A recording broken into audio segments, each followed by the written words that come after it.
Welcome back, everybody. My name is Tucker, and in today's video, we're talking about some kind of interesting NBA salary cap stuff. So I realized the other day when I put out that traded player exception explained video about the Gordon Hayward trade that there are actually a lot of people that are interested in some of the more minor details, some of the more niche stuff about the salary cap, and they're interested in me explaining those things to them. And so I figured I would do a couple more of those videos, beginning with something that I talk about in a lot of free agency content, and that is a cap hold. I think this is a really interesting and often misunderstood aspect of how NBA free agency works, and I want to take the opportunity today to explain that to you guys so that we're all kind of on the same page moving forward, because I do mention this a lot, and I've explained it a few times in smaller detail, but we're going to go really in depth here in today's video, talking about what exactly a cap hold is, using the Toronto Raptors and Giannis Antetokounmpo as an example. But really quickly before we get started, if you enjoy content like this, then consider subscribing. I upload twice a day, every day, all throughout the NBA offseason, and you can also leave a like rating on the video as well. Helps me out a ton, lets me know that you're enjoying the content, and helps it get out to more people as well.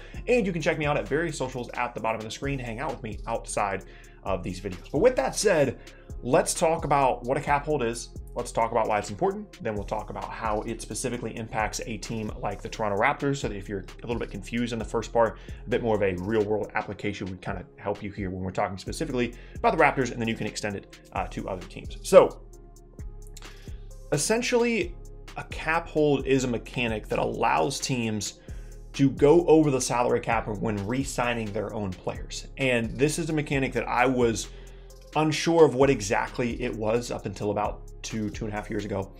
And it's something that I got wrong in some of my earliest videos on this channel, talking about how free agency does or doesn't work. And I think one of the reasons that there's a misconception and a bit of a misunderstanding about this is because for the longest time, 2K did not account for this. So like, I don't remember when exactly this changed, but at some point it did.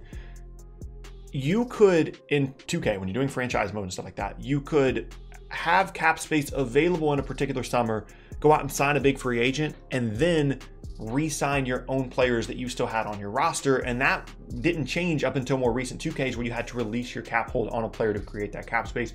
And so again, that's what we're going to be talking about here. So a cap hold, again, allows you to retain what's called the bird rights on a player. The bird rights mean that it is your own player. It is a guy that is been on your roster up until this season, or up until that particular offseason, and you have the ability, because you have the bird rights on that player, to go over the salary cap in re-signing them. So for example, the Lakers re-signed Kentavious Caldwell-Pope this offseason because they had his bird rights. They used the mid-level exception on someone like Montrezl Harrell. They had other players that already had them over the salary cap, and they used the bird rights on Kentavious Caldwell-Pope to go over the salary cap and re-signing him. That's the case with any team in any particular offseason when they are already over the salary cap, or they would be by re-signing a particular player.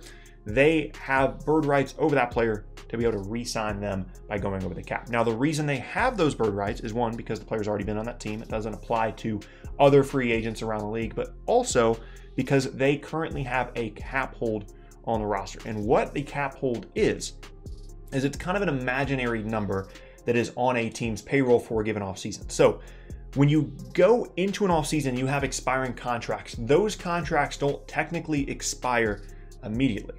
You have a cap hold on your payroll for that player of a particular percentage. I'm sure I'll show it on screen. It's either 120 or 150%. There's different variables to this, but it's some percentage of their salary from the year before, and it's always more than it was the year before. So if a player has an expiring contract for $10 million, they hold a cap hold for that offseason of 12 or 15 million, whatever the percentage would be in that particular situation, right? And that number being on your payroll, again, retains the bird rights on that player. And the point of that is so that there is not this exact situation that we're talking about that people would generally use in 2K, where you have all these expiring contracts, right? Like, let's just say, for example, you've got LeBron on your roster and he's making $40 million. His contract runs out and puts you under the salary cap because his contract expired. You go out and you sign Giannis, and then you just later on, you're like, okay, well, now we can use our bird rights. We can re-sign LeBron going over the salary cap.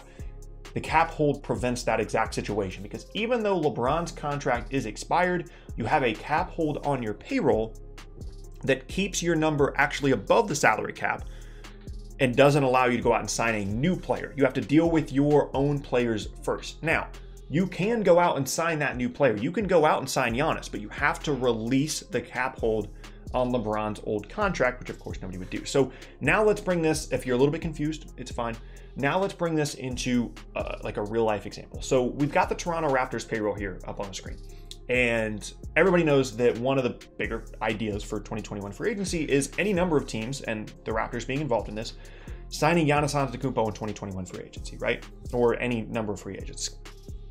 So right now, when you look at the payroll, the bottom of the screen, it says that the Raptors have $84 million in payroll for that offseason, which in theory would put them pretty close to max contract space. And then if they decline Aaron Baines' team option, Norman Powell opts out of his, they have ways to get to max contract space, right? So you would think, okay, well, they can go out, they can sign Giannis if he's interested. There's your max contract. Then they can re-sign someone like Kyle Lowry, who's an expiring contract at that offseason. They go over the salary cap because they have his bird rights. Problem solved.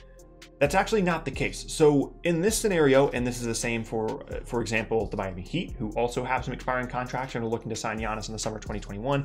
In order to bring in Giannis and his max contract for the Raptors scenario specifically, because they only have one max contract space slot here, they would have to release their cap hold and the bird rights that they hold over Kyle Lowry in order to create the cap space to sign Giannis to an extension or to a new contract. So what that means is they basically have to let Kyle Lowry walk, sign Giannis, and then the only way they would be able to re-sign Kyle Lowry is if they had cap space left over. They cannot then go over the salary cap and re-sign Kyle Lowry because they released their cap hold. So those two things are connected. Your cap hold and the ability to retain one of your own players via their bird rights by going over the salary cap, you have to have a cap hold on them, and that prevents this exact scenario from happening. When you go into a summer where you've got all these expiring contracts and you want to go out and get a max player and then you can just re-sign guys later. So when I talk about cap holds in future videos or in any of these videos in the past, that's what I'm talking about. An expiring contract, yes, is there and it's expiring, but you have to release that cap hold for it to actually be an expiring contract. It is beneficial in a lot of ways for teams so that they can go over the salary cap to re-sign their own players, and almost every team in the league, 80% of the league in a given year is over the salary cap because they have re-signed their own players or they have players that they've signed to extensions.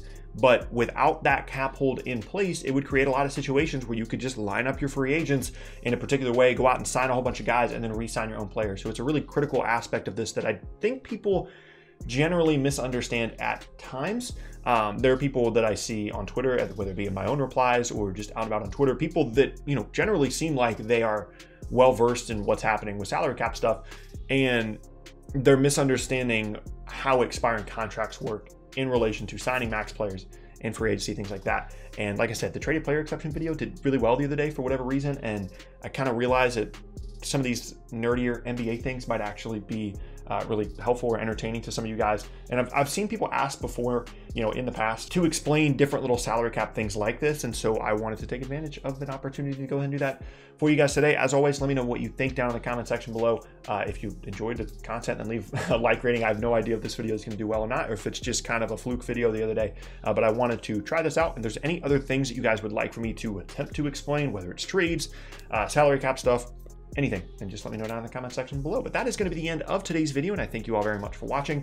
Once again, my name is Tucker. If you missed any of my previous videos, then be sure to check out the boxes on screen. I hope you guys have an awesome rest of your day, and I will see you all next time.